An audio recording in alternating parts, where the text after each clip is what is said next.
Professor José Aparecido, queremos agradecer a sua presença em nossos estúdios. A reforma trabalhista trata agora do negociado sobre o legislado. Uma inovação, digamos assim, talvez inspirado no direito norte-americano, né?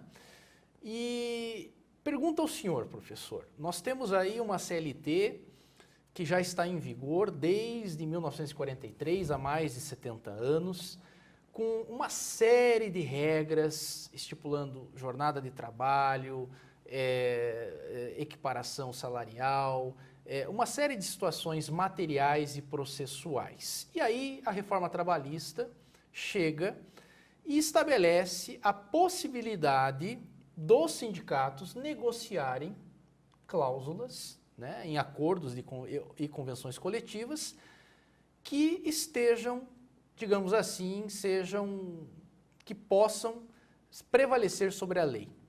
Lhe pergunto, professor, agora a CLT acabou? Não, evidentemente a CLT não acabou. Aliás, é muito curioso porque os defensores da reforma diziam que iam diminuir o texto da CLT, e o que a gente observa é exatamente o contrário. Diziam que a CLT era muito grande, antiga, que precisava ser modernizada, que as regras precisavam de simplificação e de diminuição. O que ocorreu foi o fenômeno exatamente o contrário. Foram produzidas muito mais regras, foram introduzidas regras dentro da CLT, e a CLT ainda continua sendo, e agora ainda com muito mais força, o ambiente no qual todas essas questões trabalhistas vão ser decididas. Ou seja, aquele velho imaginário da CLT ainda como um instrumento de defesa da classe trabalhadora, como um elemento de regulação do trabalho no Brasil, continua. Pois é. Então, digamos assim, o que é que vai mudar efetivamente na prática para o trabalhador com essa regra nova do negociado sobre o legislado? Vamos imaginar o seguinte, vamos imaginar que um sindicato resolva aplicar ou negocie, né, um adicional de hora extra de 30%. Isso vai prevalecer sobre a Constituição, vai prevalecer sobre as regras trabalhistas ou não? Qual é a sua opinião a respeito? Bem, o primeiro aspecto é que é óbvio que qualquer negociação e qualquer lei do país não pode prevalecer sobre a Constituição da República. Aliás, o grande problema é esse. A Constituição está acima de todas as outras regras e nós temos que adequar o conteúdo da própria reforma trabalhista ao que está na Constituição. Então, lógico, a Constituição diz que o adicional de remuneração das horas extras é de pelo menos 50% e não é possível fixar isso por qualquer tipo de negociação, seja individual, seja coletiva, não é possível fixar em 30%. Vamos imaginar que nessa negociação coletiva foi estabelecido um adicional de 30%, porém foi dada uma contrapartida, uma participação nos lucros e resultados para toda a categoria de R$30 mil por ano. Na sua visão, mesmo com uma contrapartida vantajosa na convenção coletiva, o senhor entende que, mesmo assim, que a Constituição vai prevalecer?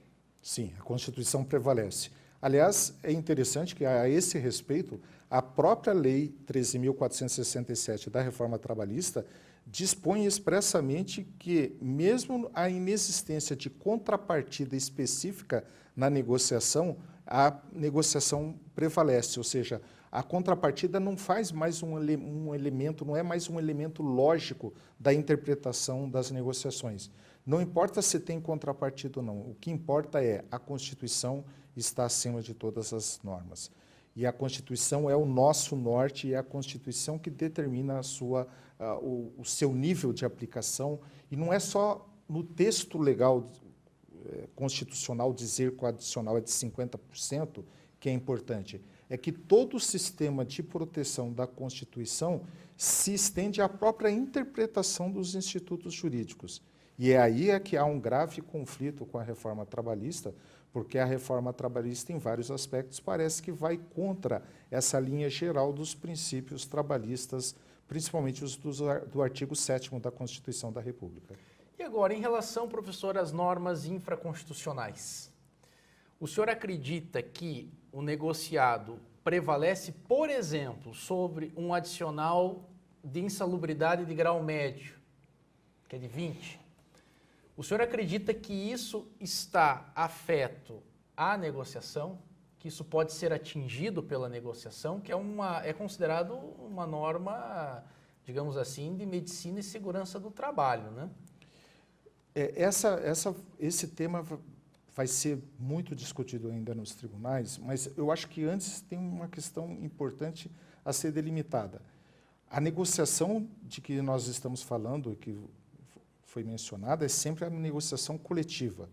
Infelizmente, há muitos empregadores no Brasil que receberam essa notícia como se fosse: eu posso agora negociar diretamente com os meus empregados a modificação dessas condições de trabalho. E é importante observar que isso não é possível, exceto em um ou outro caso expressamente admitido na lei, e, em regra, a negociação é coletiva. Bom, na negociação coletiva, em princípio, o artigo 611-A da CLT agora prevê vários casos em que é possível a negociação coletiva, inclusive de enquadramento da insalubridade. Mas o texto é tão mal redigido e está tão mal elaborado que fica difícil você entender o que se quer dizer especificamente com o enquadramento do grau de insalubridade.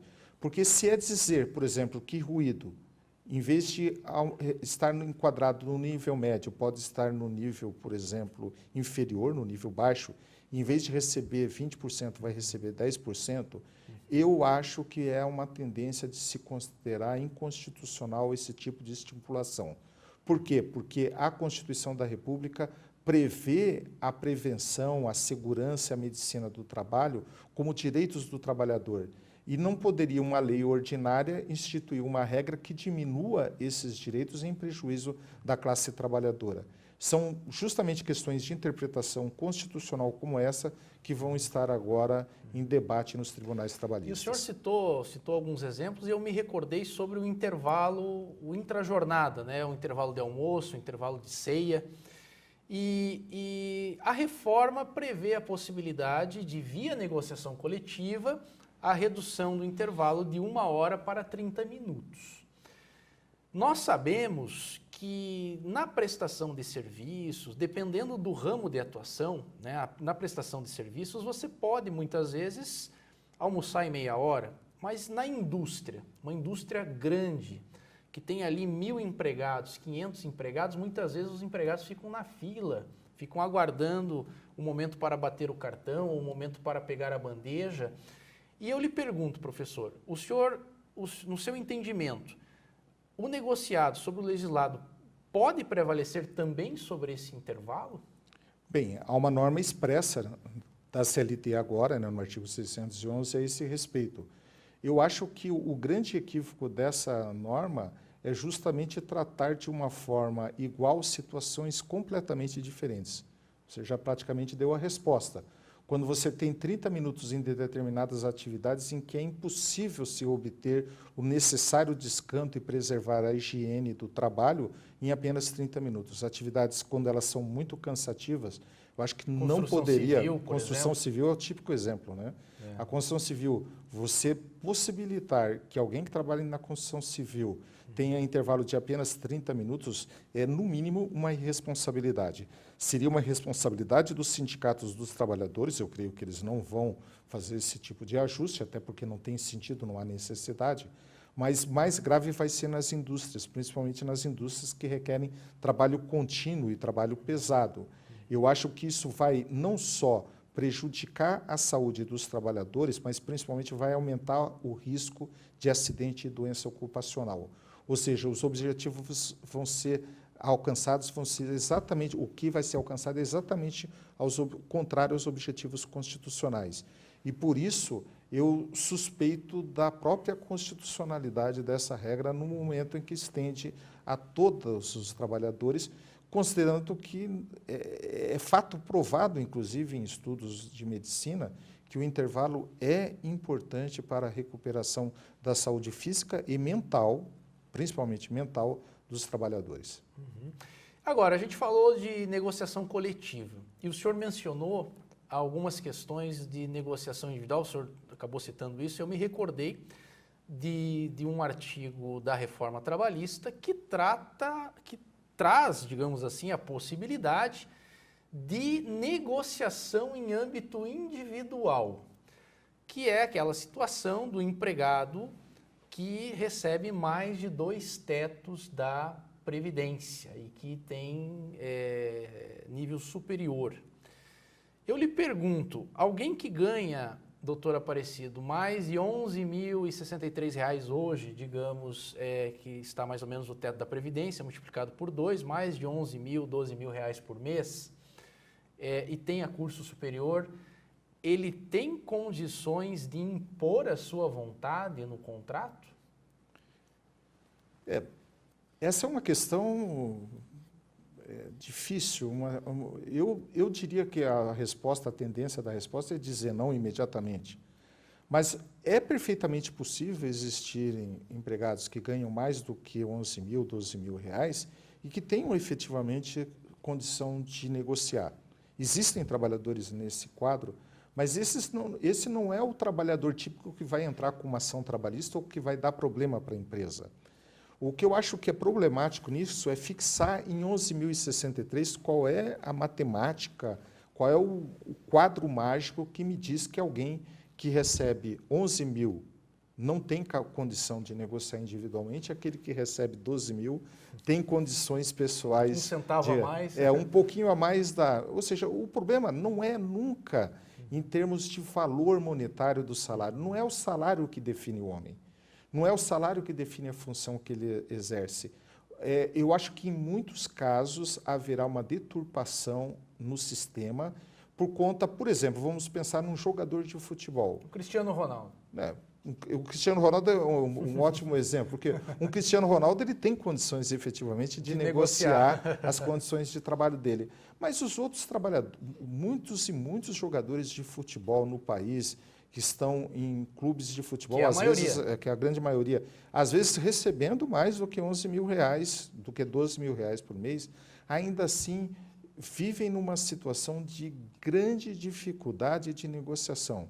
Só para ficar num exemplo comum do brasileiro, que é o futebol. Nós podemos ter esse mesmo tipo de problema em relação a várias outras categorias que não foram pensadas. Eu acho que dimensionar o homem pelo seu salário, dimensionar a sua autonomia, a sua capacidade de negociação com base no valor que recebe, é uma monetarização completamente sem sentido da vida das pessoas. Esse é o problema. Bom, doutor José Aparecido, queremos agradecer imensamente. Infelizmente, o nosso tempo é curto. Queremos agradecer a sua presença aqui nos nossos estúdios. Muito obrigado. Eu é que agradeço.